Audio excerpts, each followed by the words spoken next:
Okay, so we're going to go ahead and demonstrate what a deadlift. So we have a series here just to show you proper progression. So first we're going to just show you the form. So Laura's going to go ahead. She's going to go ahead and get into the deadlift position. She's going to bring her bottom back and she's going to bring those hips forward as she stands on up. And so as we're doing this, we're making sure that we are moving through the pelvis, through the hips as we're doing it. So go ahead and show that again, please. And back on up. And so the other component, as we're trying to learn these mechanics, we want to make sure we were still breathing. So breathing is important. So let's go ahead and do that again. And back on up. Perfect. And we can see that she has a nice straight back as she's going into that position.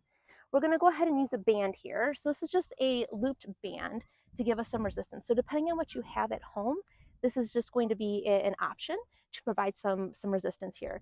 So she's going to grab down the middle. Perfect.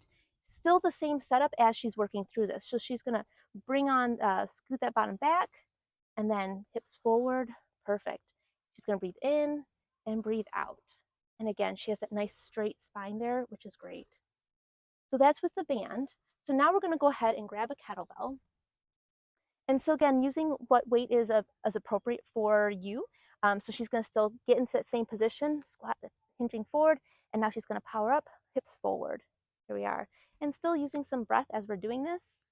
And on out, breathing in and on out. So our target here is we're trying to get that posterior chain, so our glute and our hamstrings, to give that support. Depending on how heavy the weight is, we can actually work on a bit of core stability. So now the next one here, we're going to get this barbell over, is using our barbell. And so here, obviously, we can load it up a bit more. So same position. I'm going to have you grab onto that. We can see, again, nice straight line here, moving through those hips. And we're going to breathe on up as we stand up. Right? And a cue can be push through those heels as you're getting up, hips forward. And go ahead and do that again. Beautiful. Awesome. And there we are, our deadlift series.